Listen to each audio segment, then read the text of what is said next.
बच्चे और बच्चियों, ये देश,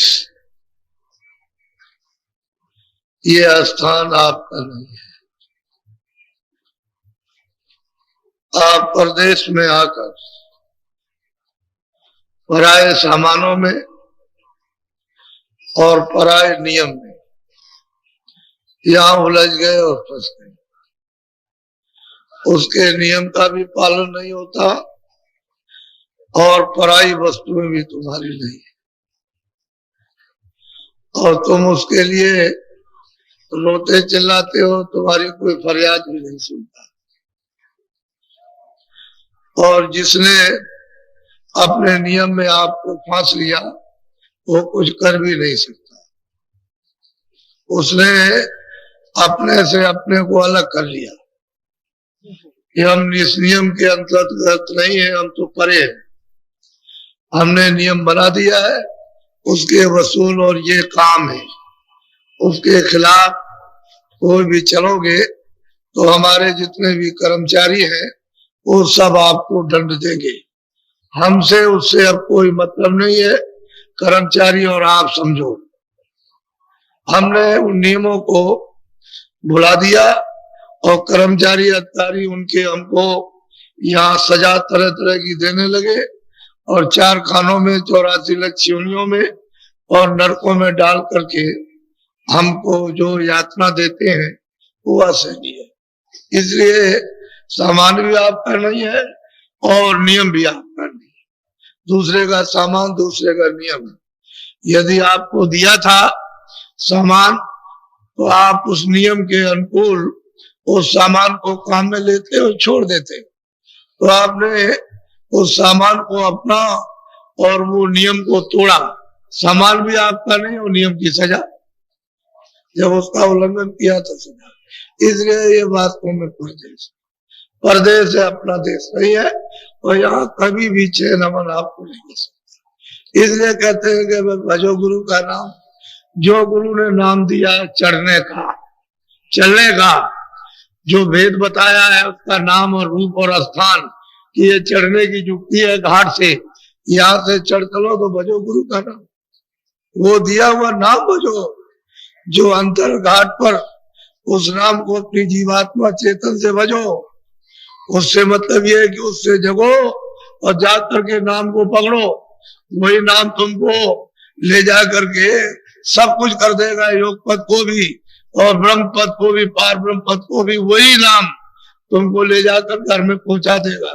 तो दिया हुआ गुरु का नाम तुम नहीं भजोगे। 1 दिन किया, 1 घंटे किया, 10 दिन छोड़ दिया, 10 दिन किया तो 4 महीने छोड़ दिया। अरे तुमको दिया गया है कि हर रोज करो, किसी दिन नागा मत करो। और कितना करो, 1 घंटे का समय बचाओ। 23 घंटे तो आपने घर के और ये सब काम कर लिए बाल बच्चों के, लेकिन 1 घंटा जीवात्मा के लिए भी कुछ करो। तो तुम कहते हो हमको समय नहीं मिलता। अरे क्यों नहीं समय मिलता है? क्यों आपको समय नहीं मिलता है? तो मतलब ये है कि समय हर वक्त मिलता है। तुमको 24 घंटे में समय मिलता, टट्टी पेशाब तो जाते हो। जब तुम टट्टी पेशाब एकांत में जाओ तो उसी जगह पर तुम बैठो और घुटनों पर अपने हाथ रखो, आंख बंद करो, कान बंद करो और टट्टी भी करो, भजन भी कर लो। कोई छुआछूत नहीं है किसी तरह की। और तुम कहते हो कि हमको समय नहीं मिलता। कैसे नहीं समय मिलता है? तुम हर जगह कर सकते हो, कोई जगह खाली नहीं, सब जगह पर और सब वक्त कर सकते हो। 24 घंटे में जब आपको समय मिले, कहते हो हमको समय नहीं मिलता। हम आपको एक छुट्टी देते हैं कि आपको कोई छुआछूत नहीं लगेगी। स्त्रियों को 12 महीने और पुरुषों को, अब आप कहोगे हमको समय नहीं, कैसे नहीं समय, टट्टी से जाओगे। तो आपको तो ये जानना चाहिए, चलो भाई हम ये भी काम कर लेंगे, हमको नहीं फुर्सत मिली तो चलो ये भी काम कर लेंगे और भजन भी कर लेंगे। कैसे नहीं?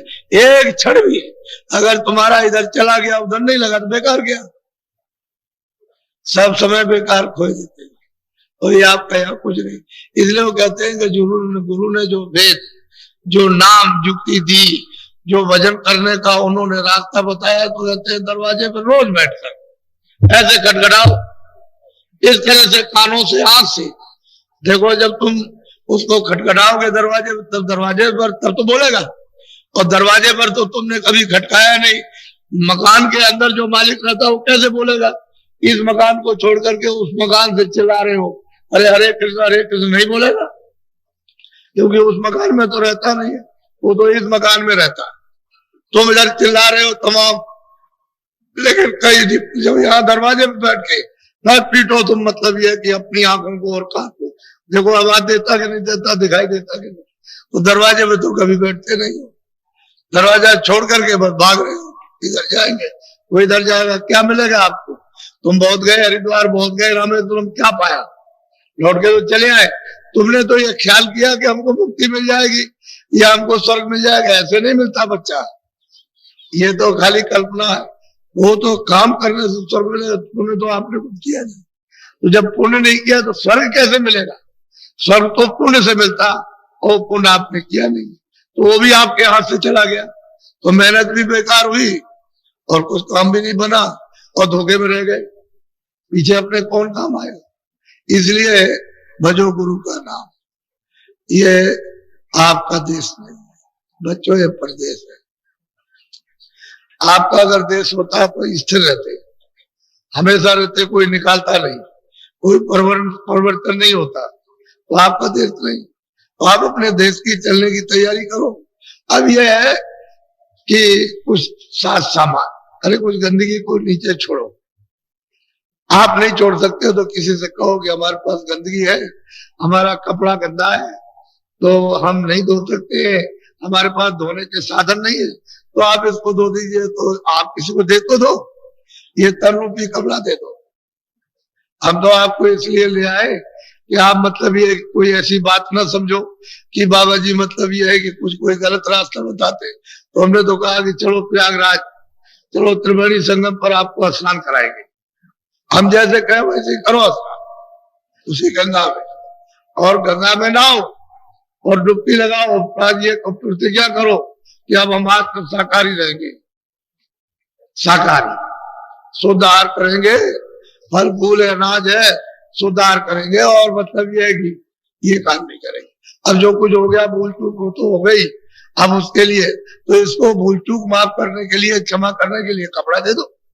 आगे वो करने नहीं देंगे कि दोबारा फिर जमा हो, और जो गंदगी जमा है उसको कपड़े को दो तन रूपी कपड़ा, तो जरा धुलाई कर दे, रगड़ कर दे।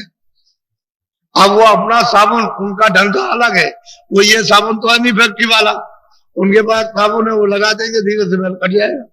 तो आप अपना कपड़ा तो दे दो, वो कपड़े नहीं दे, और तुम साफ कर नहीं सकते हो कि तुम्हारे पास तो कोई चीज है ही नहीं कि उस दाग को छुड़ा लो।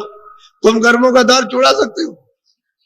जो लाद रखा आपने वो बिना महात्माओं के बच्चा नहीं होता है, इसलिए तुमको ले आएंगे। चलो कम से कम इसी बहाने से तुम कम से कम आगे कोई ऐसा तुम बोझा तो अपने ऊपर नहीं लागो जो काला दाग लग जाए। जो लगा है उसी की सफाई करो, वो कितना पीड़ित करेगा आपको, छोड़ेगा, वो कितने युग बर्बाद कर देगा। इसलिए आप परदेश में आए हो, और ये जो दृश्य है, ये जो आप देख रहे हो, हमने जो आपसे कहा था ये महामानव कुंभ लगेगा, और ये बताया था कि अपनी सनातन विद्या का, यानी इधर से भी उधर से भी सनातन विद्या का, जिससे कि जीवात्मा उसमें स्नान करे, उस ब्रह्म गिरा गंगा में जो ऊपर से गिर रही है, जो अमृत के साथ वर्षा हो रही, उसमें जीवात्माओं को स्नान कराओ।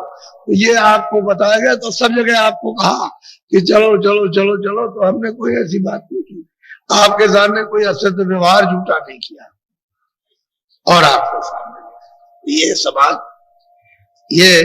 समाज है, ये सत्यता की खोज है, ये मानव है, ये गुणों का भंडार है। इसमें आप अवगुण भर लिए और गुणों का विसर्जन कर दिया। जैसे आप मतलब पिंडदान करते हो, आदमी चला गया उसका करते हो आप, ऐसे ही आपने गुणों का विसर्जन कर दिया, श्राद्ध कर दिया और गुण भर लिए। तो बताओ कैसे काम होगा? तो गुण और गुण जाना चाहिए, गुण आना चाहिए। तो जिन स्थानों पर जो चीज प्राचीन से महात्माओं ने एक निर्धारित की थी कि आप उसका उपयोग करोगे, तो अब यह है कि चलो यही से शुरू, उपयोग तो कहीं ना कहीं से कर लो, क्योंकि महात्मा जहाँ रहते हो भूमि तो पवित्र हो ही जाती है, लेकिन आपने उसको ऊपर से गंदा कर दिया।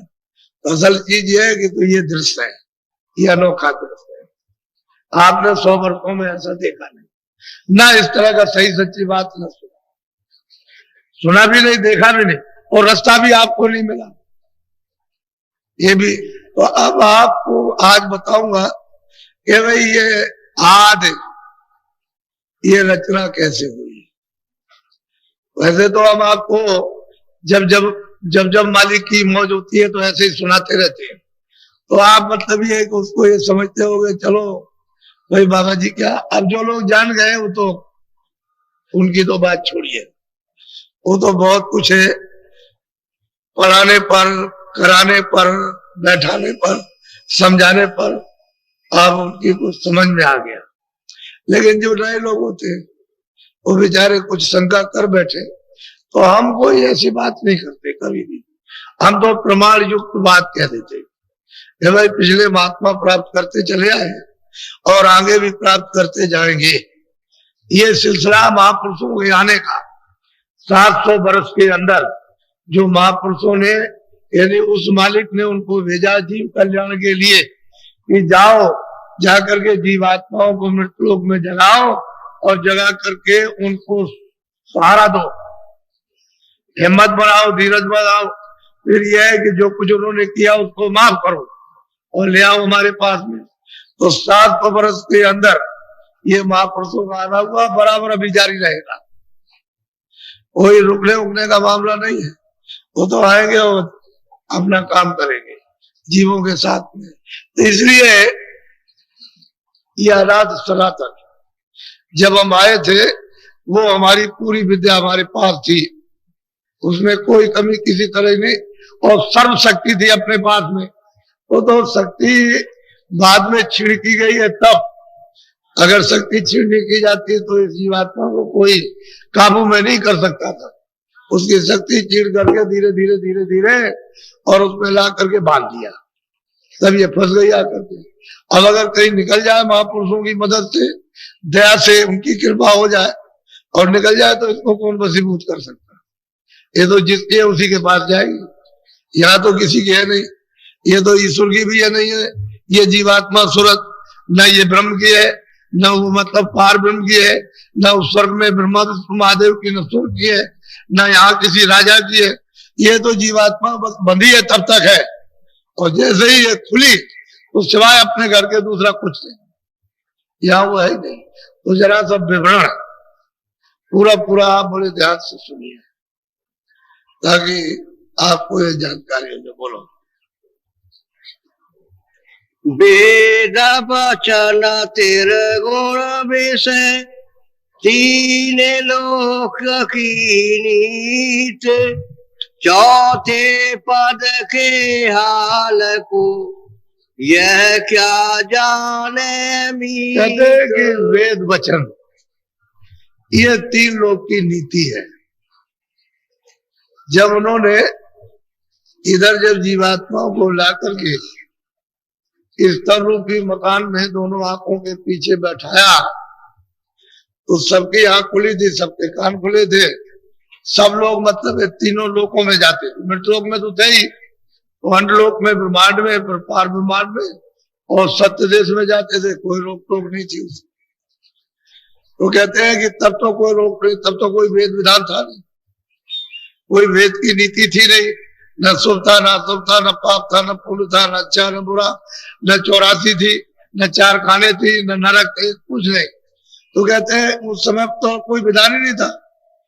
लेकिन जब वो विधान, क्यों कि जब ये आए, इनकी आयु रखी 1 लाख बरस की, ये शरीर में तुम 1 लाख बरस रहो शुरू में, जब जीवात्माएं लाएंगे तो 1 लाख बरस तब आती से जाती से उदाहरण को प्राप्त करती। तभी तो कहते हैं कि हड्डी रहेगी तब तक ये प्राण रहेंगे। मत कुछ खाइए, 10-10 हजार पेड़ों पर उल्टे टंगे रहे और खाली वायु का आहार किया और बाकी कुछ नहीं किया, तब भी ये शरीर 10-10 हजार वर्ष तक उल्टे पेड़ पर टंगे रहे और हवा का आहार करते रहे, तब ये शरीर बना रहा। 1 लाख वर्ष की आयु इसकी, तो जब तक हड्डी रहेगी तब तक प्राण रहेंगे। उस समय का यही था। तो ये सब मतलब ये है कि जब समय पूरा हुआ तो जिनका पूरा हुआ वो निकल गए वापस अपने घर में, अपने देश में चले गए। फिर दूसरों का जब समय कि उनका जन्म हुआ तो उनको लाख बरस की उनका समय हुआ, वो भी चले गए। फिर और तीसरों का इस तरह से, यानी अनगिनत खेप 1-1 लाख बरस पूरा करने पर वो जीवात्मा निकल गई, क्योंकि कोई तो बंधन तो था नहीं, कोई रुकावट नहीं थी, कोई नियम नहीं। बाद में फिर ये देखा कि भाई ये तो लोग सब चले जाएंगे और हमने बहुत तपस्या की, तो ये तब किया इन्होंने बहुत, तब जाकर के वो सतपुरुष से प्रसन्न, मालिक से प्रसन्न हुए। कहने लगा अच्छा मैं तुमसे बहुत खुश हूं, तुम क्या चाहती हो? तो इन्होंने उससे मांगा कि हमको, यानी वहां जैसा राज हो तो मिल ही सकता, लेकिन कुछ मिलता जुलता छोटा मोटा कुछ राज दे दीजिए। तो उनका अच्छा ठीक है तुमको दिया। अब जीवात्माओं के सुरतों के बगैर कोई रचना हो नहीं सकती, क्योंकि सुरतें नहीं रहेंगे तो कोई रचना नहीं।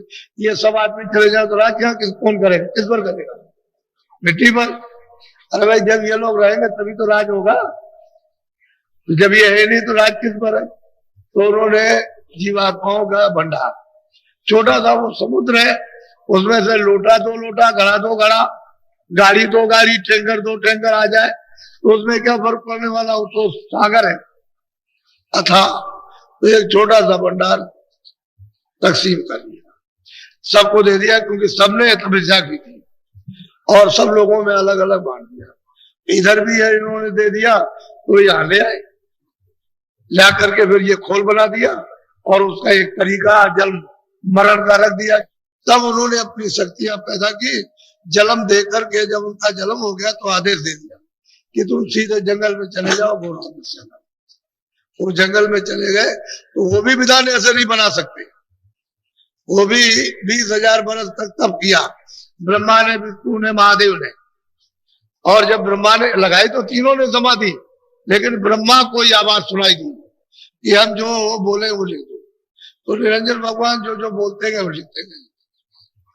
वो कहते हैं कि 3 लोक की नीत है, ये यहाँ भी काम करेगी, स्वर्ग में भी काम करेगी और ब्रह्मांड में भी काम करेगी। 3 लोक की नीत का इनके मतलब ये त्रय वचन, रजोगुण, तमोगुण, सतोगुण, ये तीनों प्रकार के वचन है, उन्होंने नीत बना दी, नियम बना दिया, विधान बना दिया।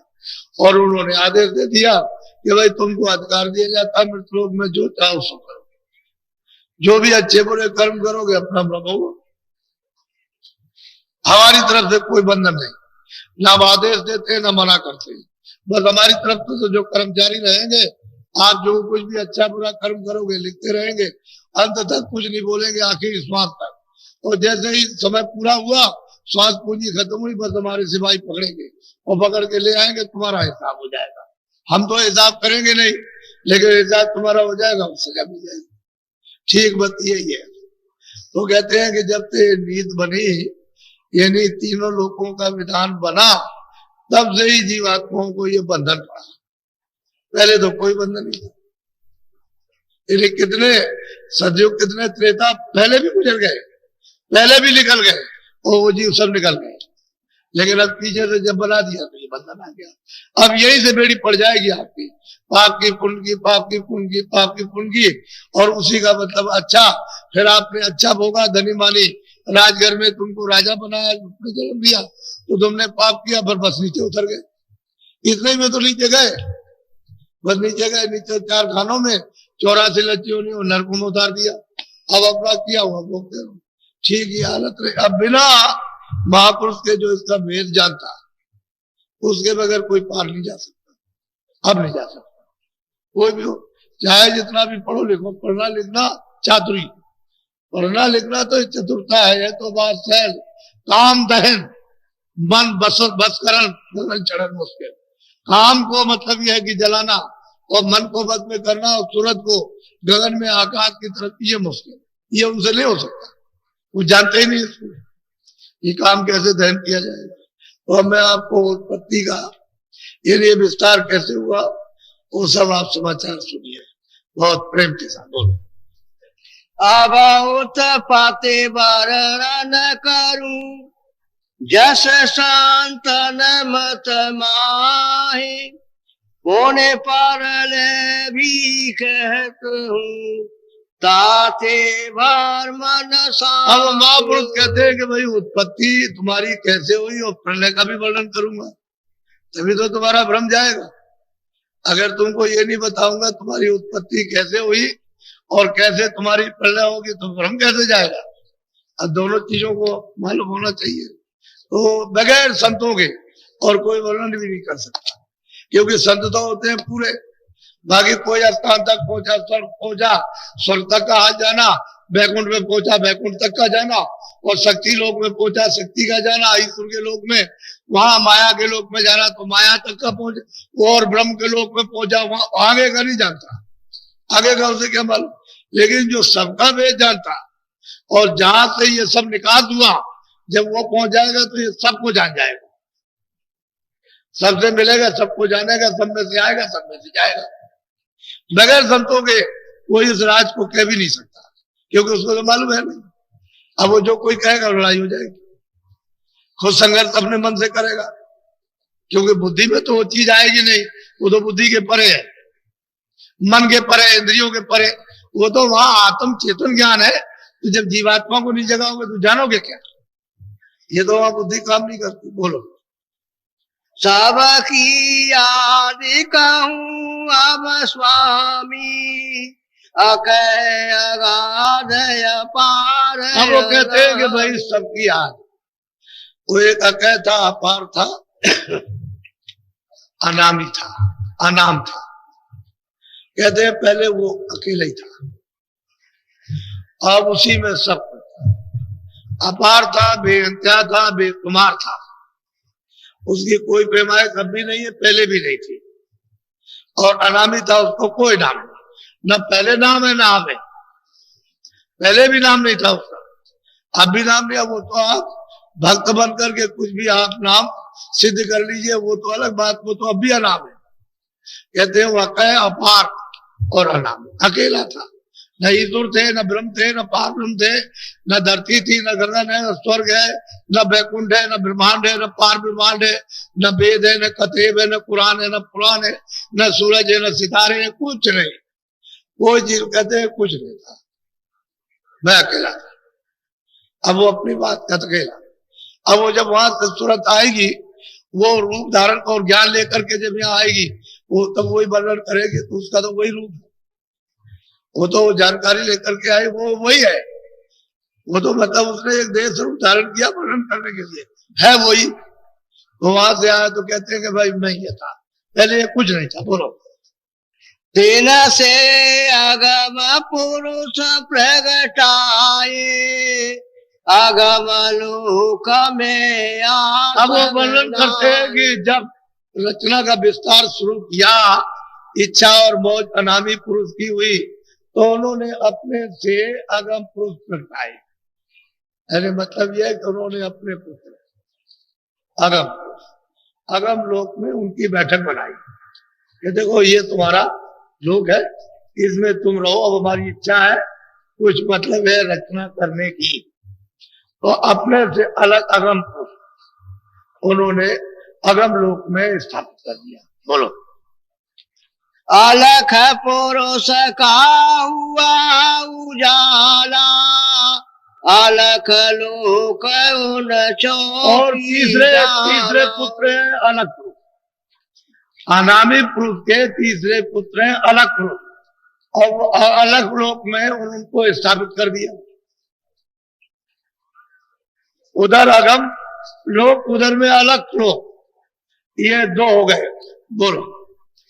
फिर सत नाम पुरुष सत सोई सात सात रचना कहते हैं कि तीसरे जो कहते हैं हमारे पुत्र हैं सतपुरुष।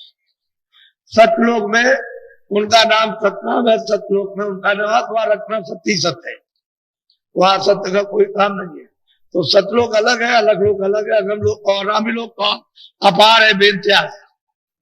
वो तो जैसे पहले था वैसे, उसमें तो कोई अंतर किसी तरह का है ही नहीं, वो तो पहले ही। वो मालिक भी वैसे ही बस कहते हैं कि तीनों ये मेरे पुत्र है, मैंने पहले मतलब ये है कि ये स्थापित किए।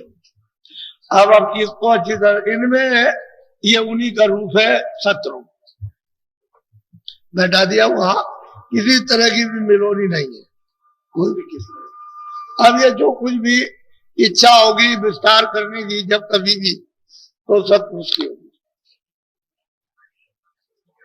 जब इनकी इच्छा हुई तब इन्होंने विस्तार किया। उस सत्पुरुष ने सतलोक से, अलग पुरुष ने कुछ नहीं किया, आगम पुरुष ने कुछ नहीं किया। अनामी पुरुष तो मतलब ये को अलग है ही, वो तो उनका सर्वे सर्वा सब कुछ है, वही तो सबके मालिक है। बोलो।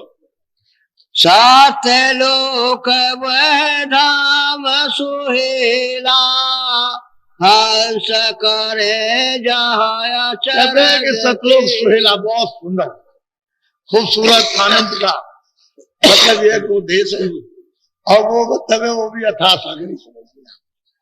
सतलोक है उनका नाम सीखना, वहां रहते। पहले तो यहाँ कुछ नहीं था इधर, वो तो न मालूम कितने, तुम्हारी लेखनी तो यहाँ गिनती तो मतलब है खत्म हो जाएगी, 1 2 3 ये सब गिनती, इतने युग और इतने कल वहां बीत गए बराबर। अब ये कभी हुआ, कब से हो रहा, ये तो महापुरुषों को संतों को मालूम हो गया है, उनकी कृपा और दया हो गई ये उनको। तो संतों ने जब यहाँ भेजा, तो अभी तो ऐसे भेजा नहीं, अब ये तो आप ऐसे कैसे आ जाओगे। बोलो। इन लोकन की महिमा भारी, कहूँ का अद्भुत वेश। अब वो कहते हैं महापुरुष जो यहाँ आते हैं वो आ जाते हैं, देखते हैं, कहते हैं भाई उन लोगों की, तीनों लोगों की महिमा भारी है। चौथे को तो छोड़िए, वो अनामी धाम को तो छोड़िए, अनामी पुरुष को, इन तीनों लोगों की महिमा भारी है कि उसका अगर विस्तार कहा जाए तो कोई कह भी नहीं सकता, ऐसी महिमा उसकी है। बोलो। 88 दीप निवास, हंस करे जहाँ सदा। 88 दीप कहते हैं वहां सब हंस कहते हैं ये सुरते, निर्मल पवित्र स्वच्छ हंस उसको कहते हैं कि भाई वो अमृत मोती अमृत पीती। तो अमृत का तो वहां सागरी, अमृत के तो सागरी भरे हुए, वो तो अमृत पीते हैं, क्योंकि वो नहीं रहेगा तो कैसे, वो तो अमृत भरे ही बनवा। कहते हैं कोई उनकी शोभा वर्णन नहीं कर सकता।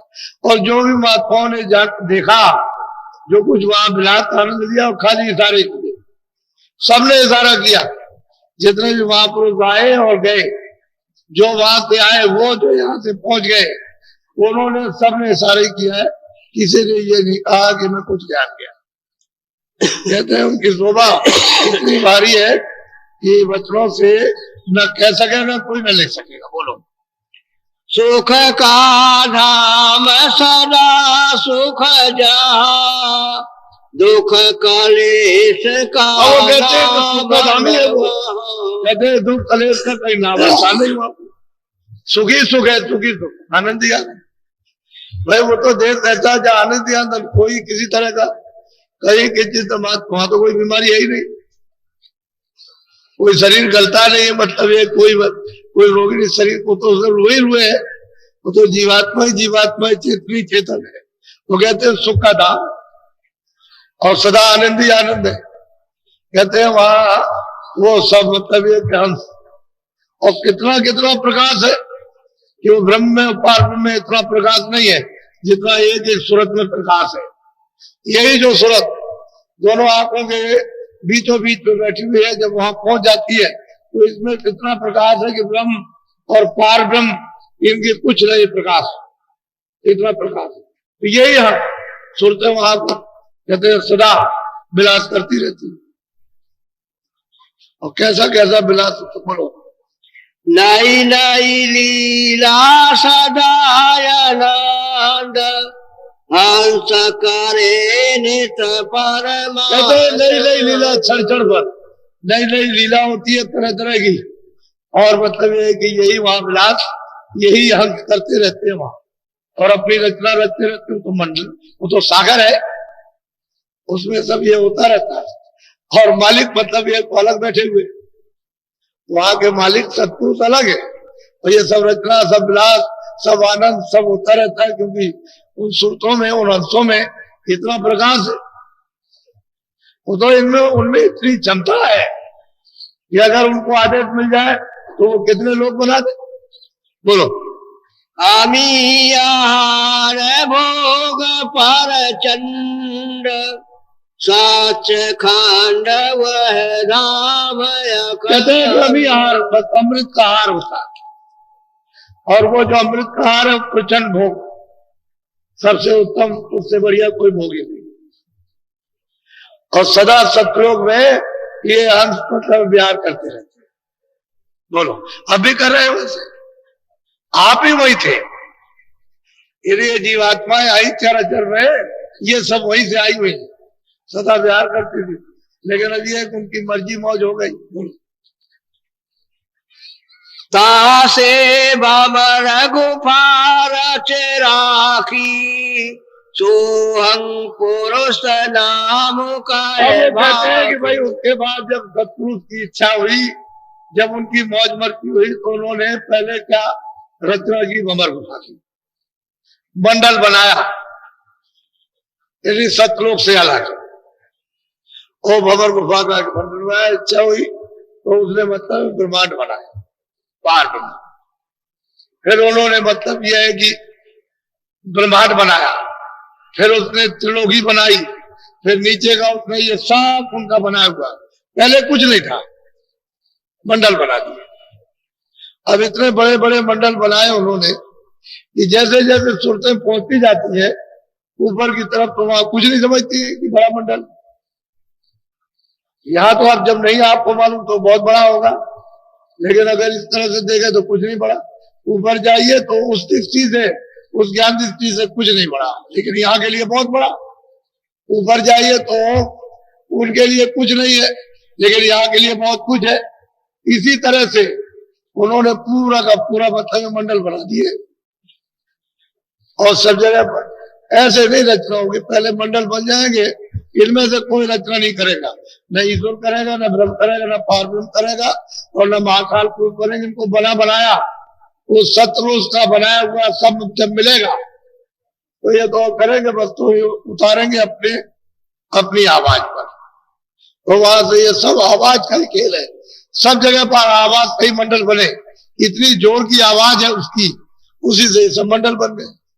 अब वो जब उतारेगा किसी को तो अपनी आवाज सीधी डालेगा, उसी पर लोगों को उतार देगा। तो सीधी आवाज उसने छोड़ दी, और उसने ऐसे नहीं जानबूझ करके रचना की है। ये ध्रुव तारा जो आप देखते हो, ये उसी का एक प्रतिबिंब है, वो एक ही जगह स्थिर ऐसे ऊपर से आवाज आ रही है, ऐसे टिकी हुई है। अब इसी आवाज के ऊपर में सब टिके, ईश्वर भी टिके, ब्रह्म भी टिके, पारब्रह्म भी टिके, महाकाल भी, सब, और ये सब के सब उसी पर घूम रहे, जैसे इस तरह से ऐसे राउंड लग रहा है। सबका ऊपर देखने से पता चलता है, ऐसे सब घूम रहा है जितना। यही नहीं, स्वर्ग है, वैकुंठ है, ब्रह्मांड है, ईश्वर घूम रहे, ब्रह्म घूम रहे, पारब्रह्म घूम रहे, सब उसके ऊपर में ऐसे घूम रहे, इस तरह से। तब इनको इसी पर आवाज पर उतार के और ठेका बना कि तुम्हारा ये गुण है, तुम्हारा ये गुण है, तुम्हारा ये गुण है, तुम्हारा ये गुण है, तुम्हारा ये। अभी अपने अपने स्थान पर, सैदल कमल में, त्रिकुटी में, दक्षिण द्वार में, भंवर गुफा स्थान पर ये सब बैठ गए जैसा उसने, और ये तपस्या करने लगे उसी का दान। पहले तो यहाँ कुछ नहीं था, किसी लोग में कुछ नहीं था, कोई भी सूरत नहीं, बस मंडली मंडल थे। अब ये तपस्या करते रहे, कितने युग बीत गए। अब महापुरुषों ने कहा कि उसका कोई हिसाब नहीं था, इतने युग बीत गए इनको तपस्या करते करते। जब इनकी तपस्या से सब प्रसन्न हुए तो इसे कहा, भाई मैं तुमसे बहुत खुश हूं। क्या कहे, सही सच्ची बात तो थी कि इनको मसाला देकर के देश निकाला किया, सब मसाला दे दिया, कहा इसको नीचे करो, और एक मसाला तो सब वहीं से आया, शुरू में और तो कहीं से आया नहीं, तो इसको नीचे उतार करके और इनको मतलब ये कि इनको भेजा, तो मसाला नीचे कर दिया और कहा कि अच्छा ठीक है, तुमको ये देते, तुमको ये देते, तुमको ये देते। और फिर सुरतों का भंडार उसी आवाज पर, उसी सद पर, उसी नाम पर, उसी देवबाड़ी पर, उसी बाजा पर उतार दिया। पूरा का पूरा भंडार उतारा, उतार करके लिया और जगह जगह छोड़ते आए। जो जहां जिसको दिया था भंडार उतना उसको छोड़ दिया, उतना उस स्थान पर, उतना उस स्थान पर। फिर उन्होंने मतलब अपने अपने स्थान पर जिसकी जैसी रचना थी उन्हीं मतलब है कि जीवात्माओं को लेकर रचना की उन्होंने। फिर वो वहां के शासक हो जाते हैं, शासन करने लगे, देखभाल करने लगे। जैसे यहाँ आकर के ये मृतलोक में ये सब रचना हो गई, और अगर मान लीजिए कि आपको न दिया जाए तो राजा किस बात पर राज करेगा? आप ही तो करेगा। जब कोई आया नहीं है तो खाली मतलब आकाश पर राज करेगा भाई, जब आओगे तभी तो राज होगा। इसी तरह से मतलब ये धीरे से अब इनको भी मिल गया, निरंजन भगवान को भी, जो सैदल कमल में बैठे हुए हैं, इनको भी भंडार दिया गया। ये सबसे छोटे पुत्र है, सतपुरुष के सबसे छोटे, ये लघु पुत्र है। इनको सैदल कमल में बैठा और इनको दे दिया कि अच्छा ठीक है, तुम 3 लोक के मालिक। तो इनको 3 लोक का मालिक बना दिया। अब इन्होंने 3 लोक में जब सुरतों का भंडार पाया तो फिर मतलब ये कि इन्होंने संगत विस्तार किया। अब वो उनको अधिकार दे दिया कि इसके अंतर्गत तुम रचना का अपना विस्तार कर लो, ये लोग मैं तुमको सुरतें दे देता हूँ। और सुरतें जब रहेगी तभी रचना बैठेगी। जब तक जीवात्माएं नहीं रहेगी, रूह नहीं रहेगी, सोल नहीं रहेगी, तो रचना नहीं होगी। तो इनके कारण से मसाला मिला करके और उसको इसमें बंद करके और रचना बैठा ली। बस ये बात है। तो आप भी यहाँ के नहीं हो, वो भी यहाँ हुआ यहाँ के नहीं, वो भी वहीं से आए और आप भी यहीं से आए। लेकिन यह है कि उनको राह दे दिया, तपस्या की थी और हमको उनके अधीन कर दिया।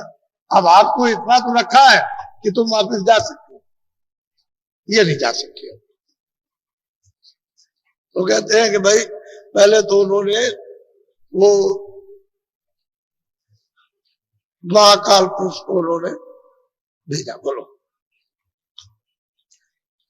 महासोन एक ठिकाना दीपाय चिंत महामैदान।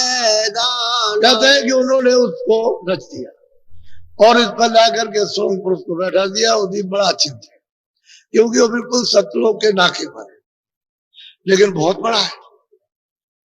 अब इतना बड़ा मतलब यह है कि वो लोक है कि मतलब है तो नाके पर, लेकिन उसको बिल्कुल अलग कर दिया, दीप अलग कर दिया। और यहाँ उसकी ये तारीफ है कि अगर उसमें प्रवेश हो जाइए तो नीचे चलाइए, अरबों योजन नीचे चले जाए, पता नहीं चलेगा।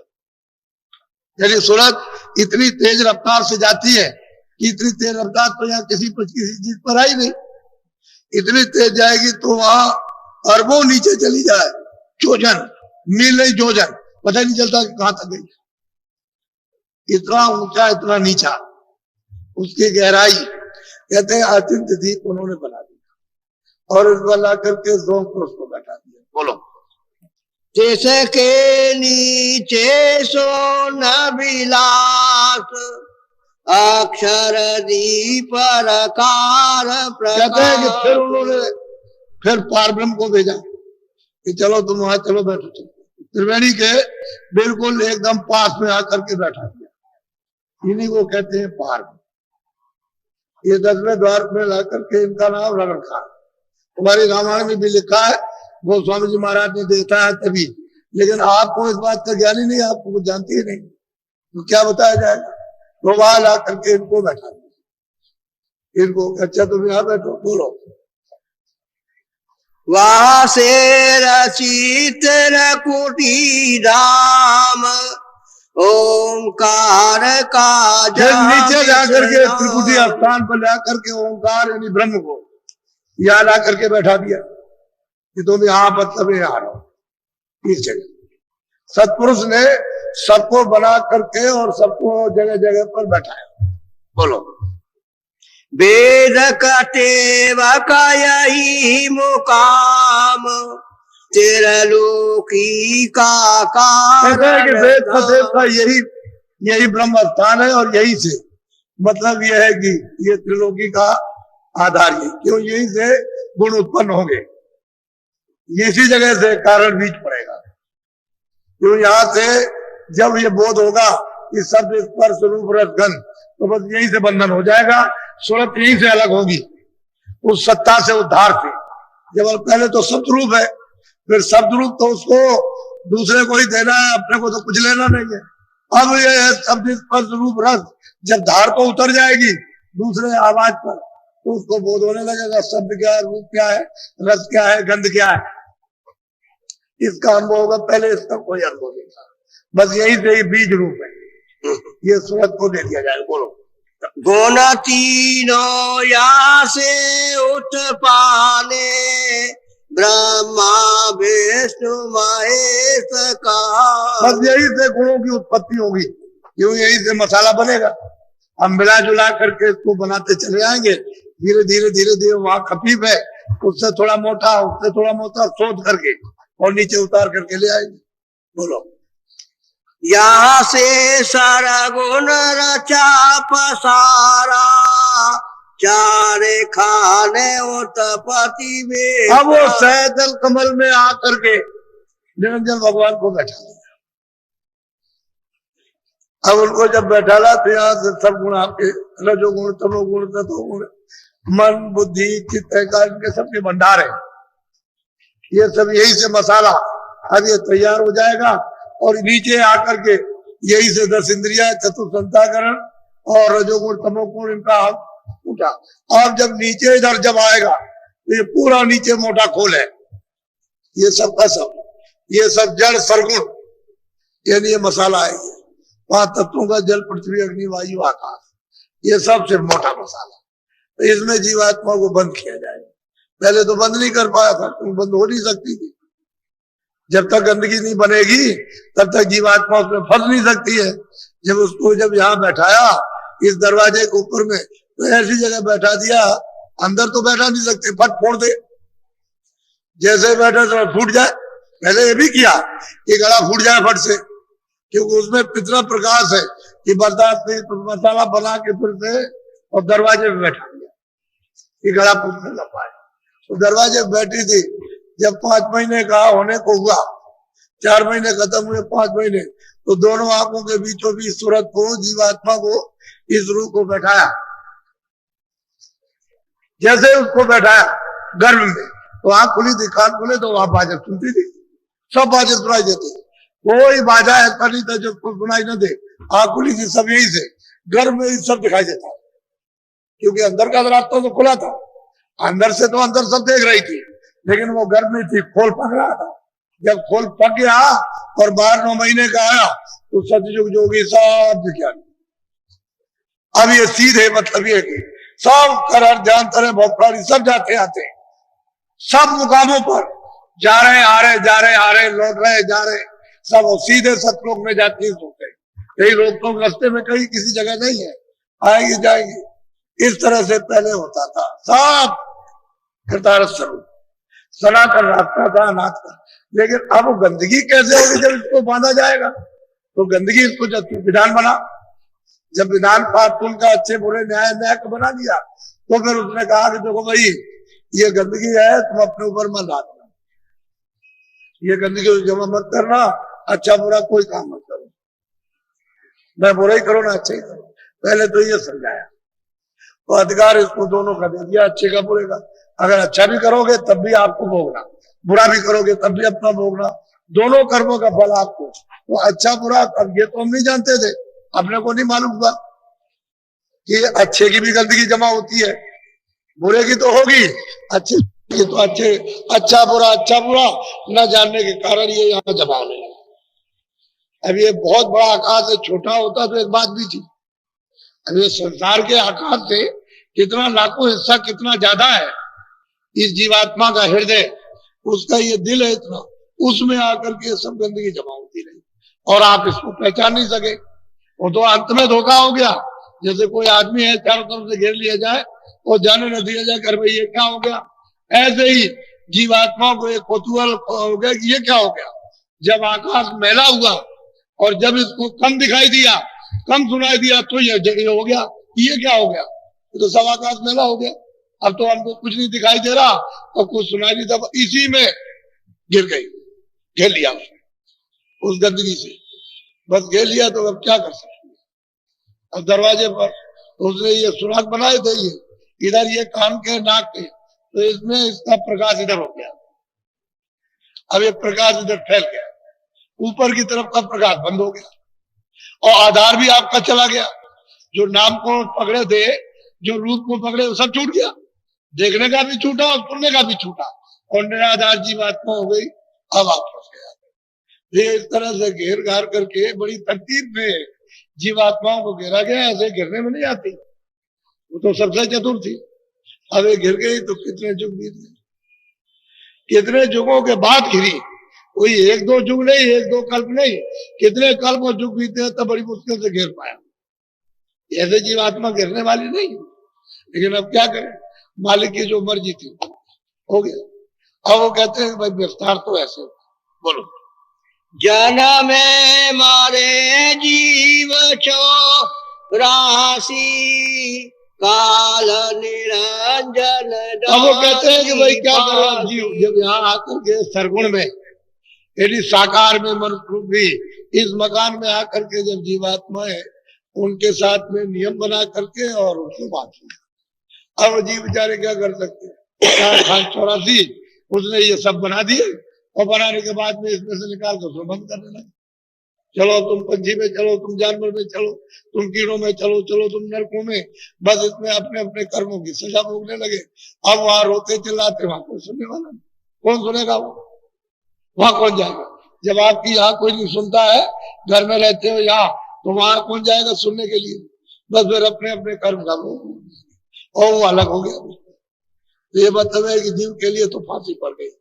और ये किसने किया है, निरंजन भगवान ने, जो सैदल कमल में बैठे हुए 3 लोग के मालिक, उन्होंने मतलब ये तपस्या करके मांग करके ये जाल बिछा दी। पहले उन्हीं की पूजा करा दी, क्योंकि दरवाजे पर तो वही है। कहते हैं तुम पहले ये सुनो, ये देखो, तुम पहले इनका ध्यान करो और इनकी आवाज को सुनो। जब इनका ध्यान करोगे, आवाज को सुनोगे, तो तुम्हारा इनके देश का पाप पुण्य कट जाएगा। तो किसी के कुछ नहीं, सबकी पूजा करा लेते तुम्हारी।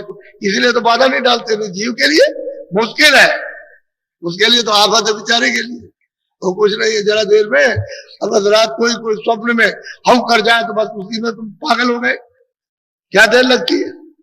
वो बहुत जी जब ध्यान कर रहे थे ऐसे और आंख बंद किए तो तमाम गोजर, सांप और बिच्छू और ये और शेर, चीता, भालू ऐसे खाने दौड़ रहे। क्या हम नहीं दौड़ते क्या, वो सब सामने आते हैं। जब दृष्टि खुलती है, ज्ञान तीसरी आंख, सब आते हैं। बड़े बड़े सांप जहरीले फुसकार मारते, फौरन बेहोश हो जाओ। ऐसे तो जैसे उधर से गरजेंगे, जोर से दहाड़ेंगे तो कितने लोग टट्टी पेशाब निकल जाए, मर जाए उसी समय। ये तो लेकिन वो महापुरुष जब जीव को ले चलते हैं तो देखने को तो सब मिलता है, कोई चीज छूटती थोड़ी है। जब आंख खुलेगी, जब तीसरी आंख, तीसरा नेत्र खुलेगा तो कोई छूटने वाली चीज नहीं है, सबको दिखाई देगा। कौन कहां पर है, राम कहां से आए, कृष्ण कहां से आए, बौद्ध कहां से आए, महावीर कहां से आए, और मतलब ये है कि कहां से मोहम्मद साहब आए, ये सब दिखाई देता है। आपको क्या मालूम होगा।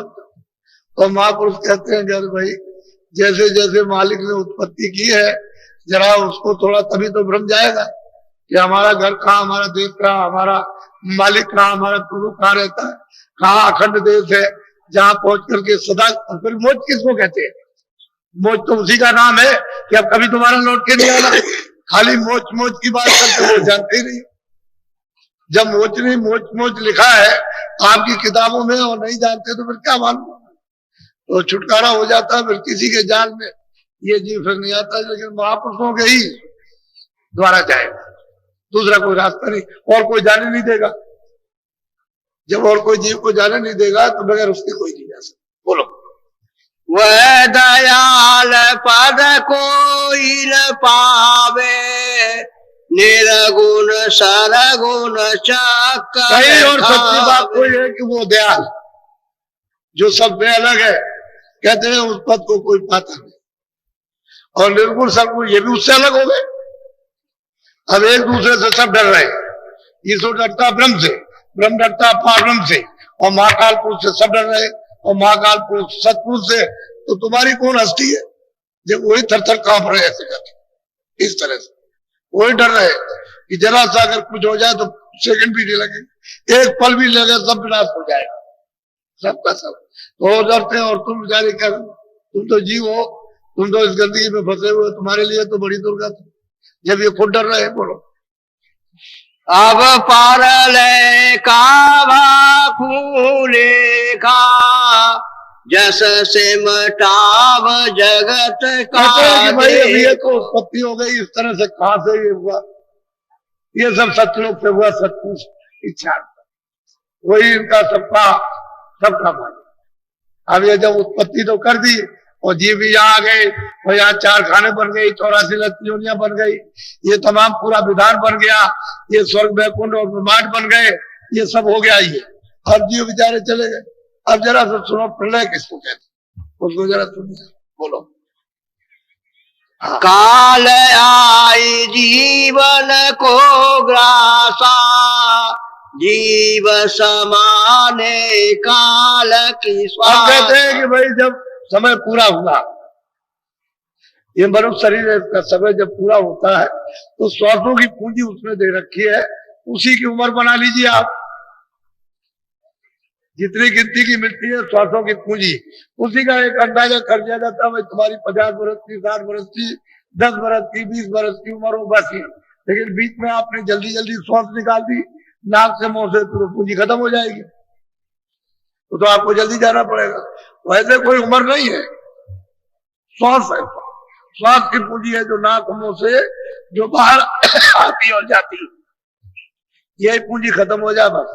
तो कहते हैं जैसे ही तुम्हारी श्वास पूंजी खत्म होगी कि समय पूरा हो गया, वैसे वो आएगा एकदम से अपने सिपाहियों को हुक्म देगा कि देखो भाई उसकी श्वास पूंजी यहाँ से खजाना, ये खजाना यहाँ से तार लगा है, खत्म होने का तो ऊपर में तार लगा हुआ उसका खजाना, कहते देखो ये खाली हो गया और तुम लो ये वारंट लो और जल्दी से जाओ उसका मकान खाली करा लो।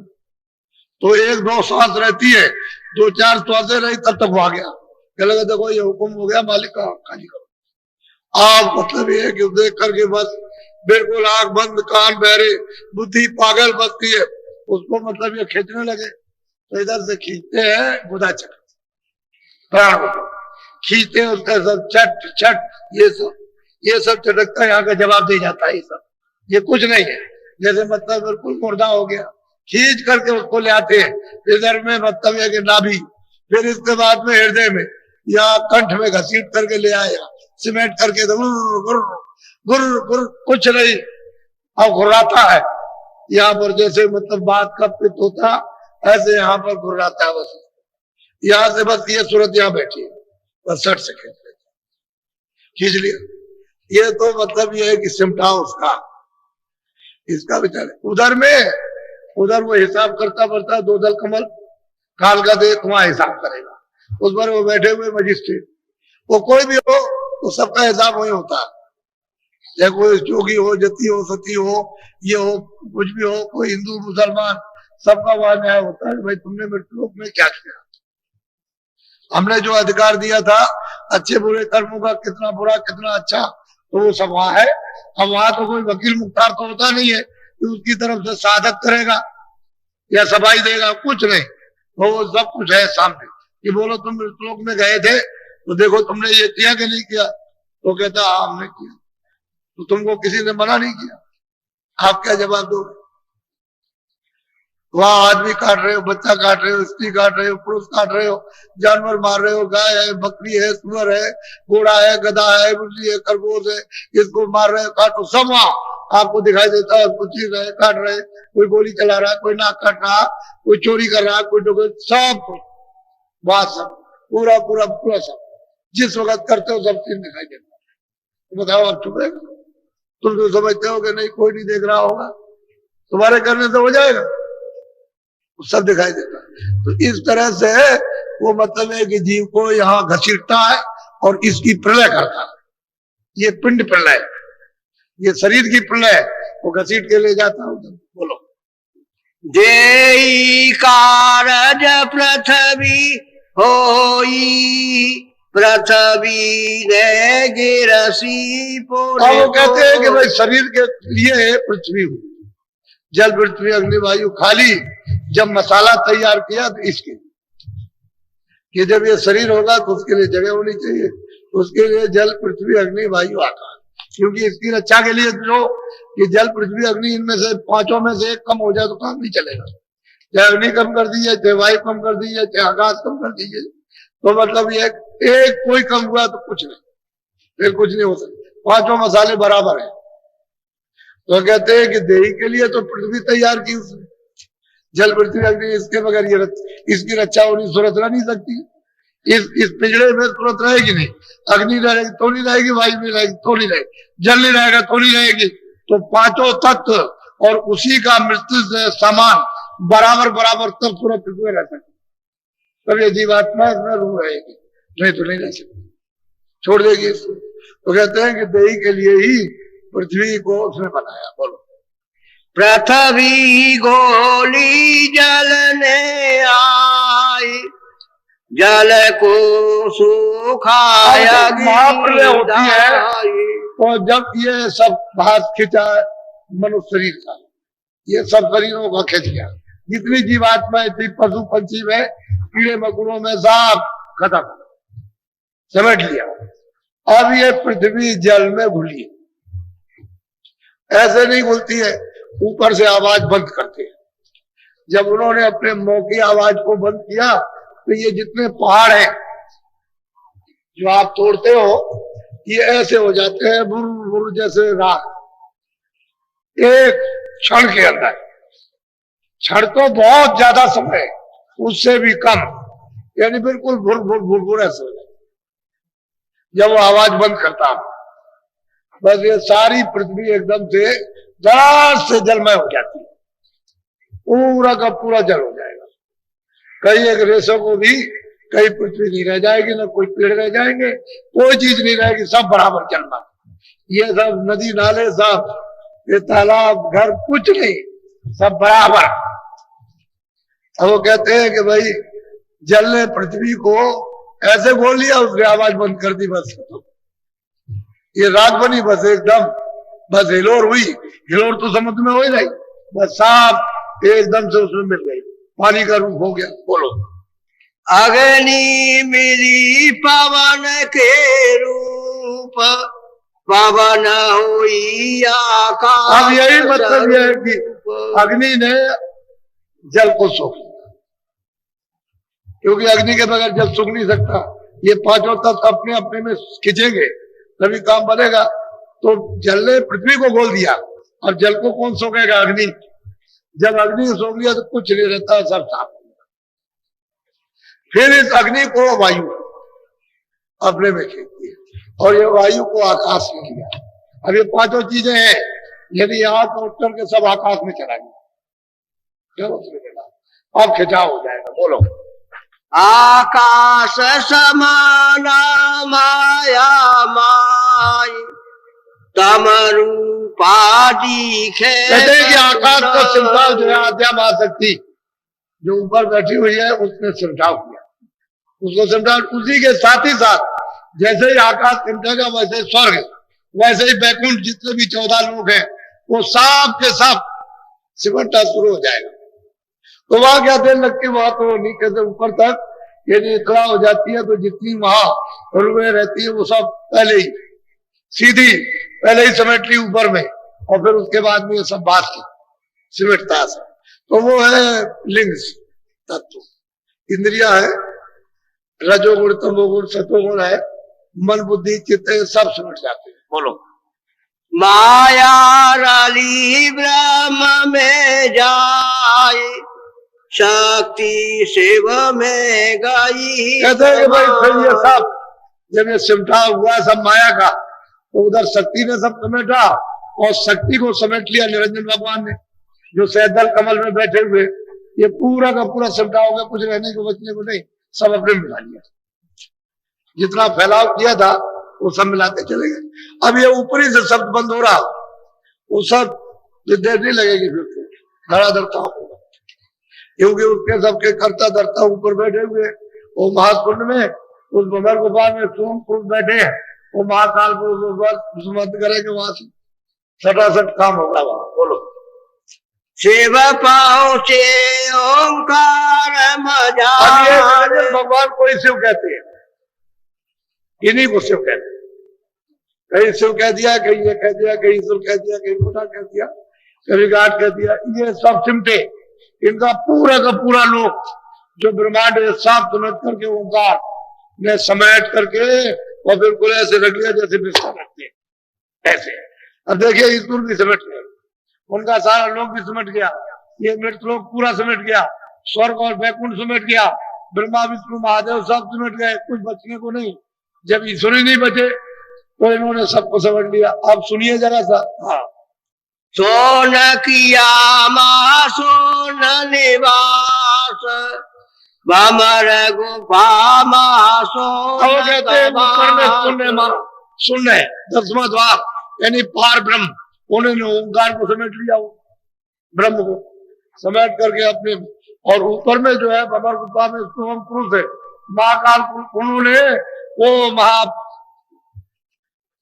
पार ब्रह्म को समेट लिया और समेट करके चटाई की तरह से सबको बना करके अपनी सीमा पर वेद को समेट करके ऐसे जैसे चटाई समेटते वैसे कुछ नहीं रहता, न वेद न कतेब न जमीन न आत्मा न सूरज न तारे न स्वर्ग न वैकुंठ न 84 न 4 खाने न ये न कुछ नहीं, कोई या पूर्व पश्चिम नदी नाले कुछ नहीं रहते कोई चीज।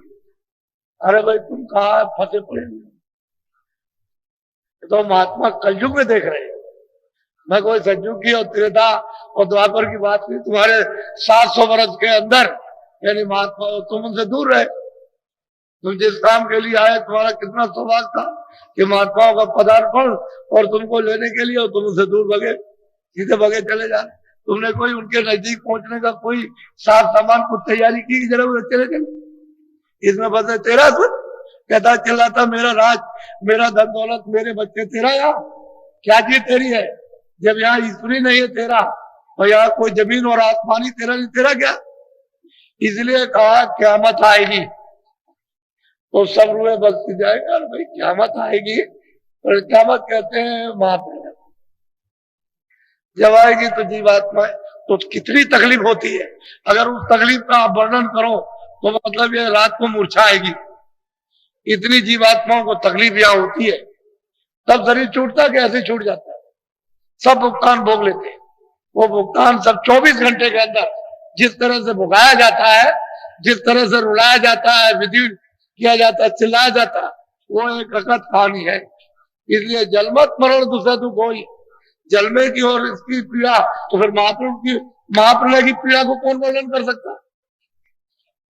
इसलिए यहाँ आपको कुछ है नहीं है, तुम तो परदेश में आकर अज्ञान में मेरा है। हाँ ठीक है, उसने हमको अपने बंधन में बांधा, उनके नियम के अनुसार चलेंगे तो क्यों नियम के अनुसार चलो, क्यों बुरा करते। अरे भाई अच्छा करो बुरा मत करो, फिर वो बुरा भी छोड़ देना, क्योंकि जब तुम बुरा छोड़ोगे तो फिर अच्छा करोगे, अच्छा भी छोड़ देना तो तुम छुटकारा पा जाओगे। पहले तो बुरा छोड़ो अच्छा करो, फिर बाद में महात्मा जुक्ति बता दे तो तुम अच्छा भी छोड़ दो, तो न पाप न पुण्य, तो जीव का छुटकारा हो जाएगा, अपने घर की तरफ जाएगा। अब तुम अच्छा समझो ना बुरा समझो, अब इसमें लगे पड़े हुए तुमको कोई आराम मिला, एक भी आराम नहीं। इनमें से जितनी शकल है कोई आराम की नहीं, हमको जो दिखाई दे रही है कोई आराम की शकल नहीं है। सब परेशान, सब दुखी, सब हैरान और सब चिंतित और घबराए हुए कि पता नहीं क्या किस समय हो जाए। अरे भाई तुम अपने घर में जाओगे विश्राम ही मिलेगा, पराए घर में विश्राम नहीं हो सकता। अपना घर स्थिर है, अखंड है, अविचल है, चला माने, और वहां कोई मारे पीटेगा न, वहां कोई काल है न वहां मृत्यु है, न कोई निकाले। एक बार पहुंच जाओ, अब की बार पहुंच गए फिर नहीं, तो हमेशा नहीं। अब एक बार आ गए और तब से आए अभी नहीं पहुंचे, अब आपको ये सब कुछ पता नहीं है। अब महापुरुष चिल्ला रहे और तुम उनसे दूर हो गए तो पता नहीं क्या भोगों में पड़े हो। कौन सा रस मिल गया अभी तक, कोई रस मिल जाता तो ठीक नहीं था, लेकिन रस कुछ नहीं, बस वो सिर्फ भ्रम में। अब मिल जाएगा, अब मिल जाएगा। बोलो। या तक पारले कभी कभी होई, सत्यलोक का द्वार। अब वो महापुरुष मित्रलोक में आकर के कहते हैं कि भाई वहां प्रलय वहां तक कभी कभी, यानी महातुंड के नाके तक कभी कभी प्रलय होती है। फिर न मालूम कितनी सदियां कितने युग बीत जाएंगे फिर विस्तार होगा, कुछ नहीं कहा सोच रहे अब। लेकिन यह है कि कभी कभी प्रलय तो महाप्रलय तो आती आएगी, ऐसा तो नहीं कि नहीं आएगी। इसलिए बाकी और प्रलय होती रहती है और कई किस्म की प्रलय है। एक में नित्य प्रलय होती है, कई किस्म की होती है, वो तो होती है। लेकिन महाप्रलय यही है, क़यामत इसी को कहते हैं। यही क़यामत का समय होता है कि जिस समय कोई बचने वाला नहीं होता। खुदा भी नहीं बचेगा, रब भी नहीं बचेगा, अल्लाह भी नहीं बचेगा। सबको समाट करके सबको एक तरफ, कुछ नहीं, ना बैठ रहेगा, ना बैकुंठ रहेगा, ना यह जमीन, ना आसमान, कुछ नहीं, सब समेट लेगा। इसलिए वो स्थिर है। जो तीनों लोक है, सतलोक और अलग लोक, अगम लोक और अनामी धाम, तो पहले भी था, वो तो पहले भी वैसा है, उसमें तो कोई अंतर। ये तीनों देश एक रस, और उसमें अनामी पुरुष कहते हैं मेरा रूप है, मेरा सत्य रूप है। जो वहां सुरतें आ जाएंगी वो हमारे पास आएंगी। जो भी सुरतें सतलोक में पहुंच जाएंगी सब वहां जाती है। वालों को भी जाएंगे, अगम में भी जाएंगी, अनामी धाम में भी जाएगी। उसमें कोई रोक टोक नहीं किसी भी तरह की, जो पहुंच जाए। लेकिन उपासना सबसे ही लोग तक की है, आगे उपासना की कोई जरूरत भी नहीं, क्योंकि वहां तो फिर चले जाएंगे। वो तो जो दाखिल हुए वहां जाएंगे, जो भी सूरत दाखिल होगी वहां जाएंगे। इसलिए सतलोक तक उपासना। तो हमको मालूम नहीं कि उपासना कैसे की जाए। तो महात्मा ऐसा काम करते हैं कि किसी, मतलब यह है कि नियम का उल्लंघन नहीं कराते। वो कहते हैं इसकी पूजा करो, इसकी पूजा करो, इसकी याद करो, इसकी, और चलो इधर, ताकि तुमको किसी तरह का उसके देश का, उसके नियम के अनुसार कम से कम वो तो क्षमा हो जाए। उसी के देश के उसी काम से क्षमा करा लेते हैं, सफाई करा लेते हैं और जीव को छुड़ा लेते हैं। तो उनके पास युक्ति है सब। बोलो। परले गति आगे नहीं भाई, सत्यलोक में कभी न जाई। बच्चों सही बात तो यह है कि उधर प्रलय है और वो सतलोक में न कभी जा सकती न जाएगी। वो तो ऐसी मौज मस्ती से विस्तार किया है कि बाहर निकाल दिया। अब ये उधर नहीं जाएगा हमेशा के लिए, बाहर निकाल दिया तो बाहर। इसलिए आप लोग अपने घर में पहुंचो, तैयारी करो और रास्ता बताए। इसलिए रोज कहते हैं कि भाई तुम महीने 2 महीने रोज करो। तुम जैसे 2 आंसू गिराते हो लड़के लड़की के लिए, धन दौलत के लिए, इसके लिए रोते और चिल्लाते चीखते हो, ऐसे ही तुम बैठ करके अंदर तो देख नहीं रहा। तुम अगर रोज चीखो दरवाजा खुले। और हम लोग भी कोई ऐसे थोड़ी कि हंस करके पाया, हजरत न पाया, जिन पाया तिल रोज। जिन किसी ने भी प्राप्त किया रो करके पाया। हाथी खेले तो मिले तो कौन तो आगे रो, ऐसे नहीं, मालिक रो करके ही मिलता है। सबने आंसू गिराए, बहुत रोए, सब रोए, जितने भी आए जिन्होंने प्राप्त किया सब रोए। बचा कोई भी नहीं मृतलोक में आकर, सब रोए। पहले अपने लिए रोए और जब पहुंच गए तो आपके लिए रोए। इनकी ये दुर्दशा हो रही है, तो क्या करें। इसलिए कहते हैं वो रूप लगे नहीं कोई, जब लग दे न सहारा। करनी करो मार मन डालो, इंद्रिय रोग द्वारा थोड़ी सी करनी करो निमित्त मार। दरवाजे में बैठने की करनी करो कि घाट पर तुम हाजिरी दो। जैसे हाजिरी दोगे करनी करो थोड़ा, मार मन डालो। जो इंद्रियों के दरवाजों पर मन जो रच लेता, आंख पर, कान पर, जिब्या पर, इंद्री पर, थोड़ा सा उसको रोको और घाट पर बैठा करके सुरक्षा फंसा दो, तो जल्दी आपका काम हो जाए। तो आवाज पकड़ में आ जाए, नाम पकड़ लो, शब्द पकड़ लो, बाजा पकड़ लो, जैसे ही पकड़ो वैसे चल पड़ो। वो आवाज पकड़ते ही फौरन खींचेगा, वो फिर रोकने वालों नहीं। उसमें तो ऐसी कशिश है कि जैसे आवाज पकड़ी बस फर्स्ट खींचा। तो घाट पर आवाज सामने आ रही, सीधी धारा टिकी हुई है आंख के सामने। उसके चरण कमल बहुत प्रकाशित स्वरूप है, बहुत सुंदर। वो सीधे आकर के ऐसे चढ़े, जहाँ धारा रुकी हुई है चरण कमल है, और ये सूरत उससे ऐसे है, बीच में ये गंदगी जमा, उसकी वजह से आंख और कान बंद, इसकी ये गंदगी साफ हो जाए तो फौरन इससे टच कर जाए, फौरन ऐसे मिल जाए। अब वो गंदगी के लिए महात्मा चाहिए। आपको तो कुछ पता होता नहीं गंदगी कहाँ जमा, उसे मालूम है, वो जानता है गंदगी कहाँ जमा और कैसे साफ होगी। तो उस जुक्ति से जो वो बता वैसे सफाई हो जाने दो, उसको कहो कि आप साफ कर दिए, कुछ हम भी मेहनत करेंगे जो हो सकती है, आपको दया कर दीजिए तो जल्दी काम हो जाएगा। आपको हम सीधे लेटे रहेंगे, हम कुछ नहीं करेंगे, तो बच्चा ऐसे होने वाला कुछ नहीं। फिर तो ये जी बेचारा गड्ढे में गिरा रहे उसको चला जाएगा, रोता चिल्लाता रहेगा, और वही तेरे साथ बन जाएगा, तेरे साथ बुद्धि जाएगी, तेरे साथ प्राण जाएंगे, तेरे साथ इंद्रियां जाएंगी, सब चीज तेरे साथ जाएगी। क्योंकि इस मसाले के साथ जो चीजें आपको मिली है वो जब तक उस भंडार में नहीं पहुंच जाएगा तब तक जहां तू रहेगा वो सब वहां रहेगी तेरे साथ ही। मसाले को इसको वहां मिला दीजिए भंडार में तो छुटकारा हो जाएगा। तो जैसे जब सूरज चढ़ेगी तो अपने अपने भंडार में प्राणों को, बुद्धि को, चित्त को, इन सब चीजों को, अपने मन को, सबको अपने अपने भंडार में ले। जब अपने अपने भंडार में चले जाएंगे और लय हो जाएंगे, चुप हो जाते हैं, कोई कुछ नहीं हो, तब सूरत आजाद हो जाए। ये तो इसके जाल में फंस गई, ऐसे थोड़ी फांस रखा, ऐसे तो आप निकल जाते, उसमें बड़ी तरकीबें की, मजा नहीं, फांस लिया। अब आप निकल नहीं सकते हो तो महात्माओं की दया से चाहिए।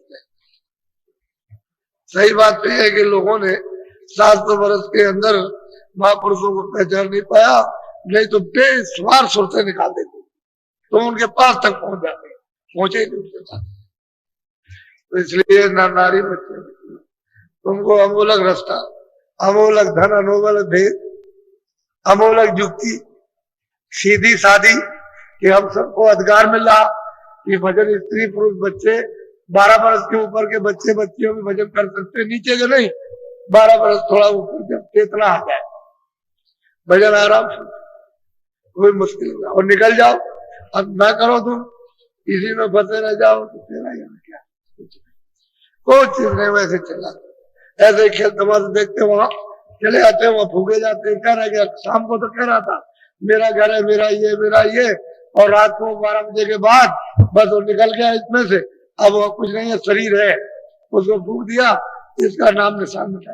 ये छाया नहीं है, ये स्त्री पुरुषों की, बच्चों की छाया नहीं, और छाया के लिए विलाप करते हो तो अज्ञान नहीं रो, ज्ञान थोड़ी है, अज्ञान है, मोह ममता। मोह ममता का मतलब ही अज्ञान। वो रो रहा, चिल्ला रहा, सही चीज आपके समझ नहीं, बुद्धि का अगर विवेक होता तो क्यों रोते चिल्लाते।